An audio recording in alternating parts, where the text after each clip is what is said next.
Human matanggong og tulo kagabii sa temporary custodial facility sa Lapu-Lapu City Police Office ang tattoo artist ug nagpailang political critic karong adlawa posibleng mabuhian na siya.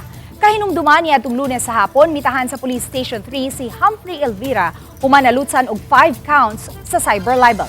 Apan kay wa matiwas ang pagproseso sa tanang dokumento nga gikinahanglan sa iyang pagpiyansa ni anang adlawa, hinungdan nga nakatug siya og usa ka gabii sa selda.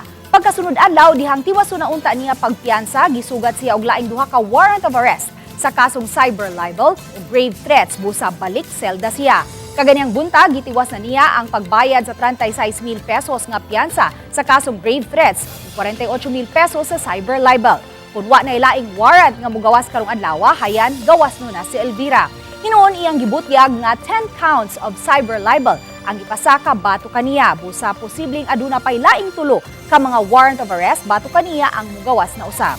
Sa gihapon iyang gitataw nga andam niya kining atubangon ug di makapabugnaw sa iyang tinguha. As my expectation nga kuhaon ko nila kanong buntag, so mao na siguro ni hopefully wa na untay lain pamulusot pa kay para makaligot akong tarong.